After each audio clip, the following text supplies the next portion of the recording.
depends upon you. According to me, I being a medical doctor, that in our medical college when I did my medicine, they used to say that when you ask a person, do you masturbate? 99% will say yes. And the remaining 1%, they are lying. Anyway, this is just a joke. It's amongst the medical students. It's not a fact. But according to research, today research tells us that amongst the males, 95% masturbate. Amongst the females, approximately 80% masturbate.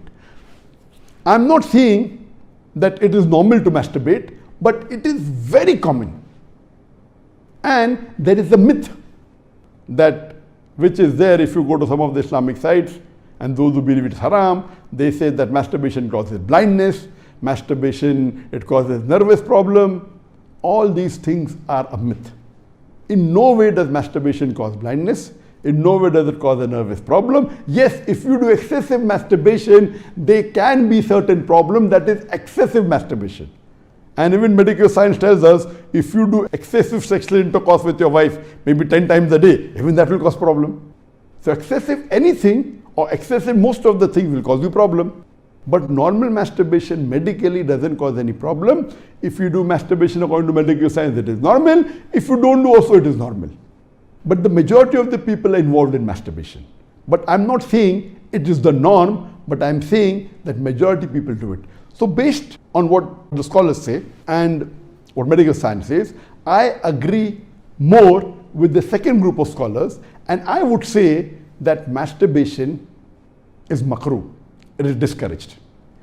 To make anything haram, you require a strong evidence from the Quran or from Sahih Hadith. And there is no evidence whatsoever. The verse of the Quran, I do agree with the second group of scholars. For example, Ahmad ibn Hanbal, may Allah be pleased with him, and the other group of scholars, Ibn Abbas, may Allah be pleased with him. I believe with Ibn Abbas' call that it is not haram. And this verse of Surah Mu'minun, chapter number 23, verse number 5 to 7, does not include masturbation. It's not prohibited. It is restricted to sexual intercourse. And I put it, because there's no evidence, it will either come in the mubah. I put in the makruh because I agree with the call of Ibn Hazm that it is not the act of nobility. But because majority of human beings are involved in it and there is no evidence from the Quran and the Sunnah to prohibit it, I put in the makruh category. Everything the majority do is not correct. For example, today, according to research, 95% of the women in the Western countries, before they pass the university, they are involved in zina. That does not make zina halal, not at all. The Quran is very clear cut in Surah Isra chapter 17 verse number 32 that zina is prohibited, it is haram. Majority doesn't give it a sanction to make it halal, but if there is no text in the Quran or Sahih Hadith prohibiting it, it becomes mubah. I put it into the makruh category for various reasons. What are the reasons? It's not the act of the noble people. Number two, that excessive masturbation is haram. It can cause problems, it can cause health problems, it can cause psychological problems, and most of the time, masturbation is associated with haram activities. Most of the time, masturbation is associated with pornography. Whether you're watching a blue film or a pornographic film, or you are watching obscene photographs, images. Here itself, if it associated with haram activity, that again becomes haram.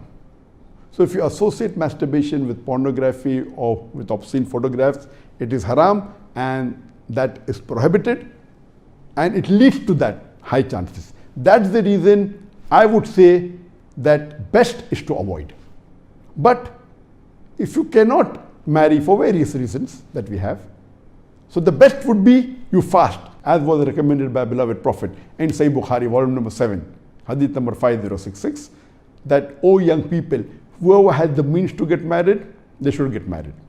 For it will help you to lower your gaze and guard your modesty. And if you cannot marry, then you fast, it will reduce sexual urge. And this is scientifically proven that if you fast, it reduces your urge of your sexual desires. So the best is to fast. But it will not be possible to fast always, and depending upon the levels of sexual urge, that keeps on differing. So based on this, the mustab is to fast. But if you cannot, or if that's not sufficient to suppress your desire, and if you have to masturbate, it is permitted. It is not a sin. There is no evidence anywhere in the Quran or Sahih Hadith which says that if you masturbate, you get a punishment.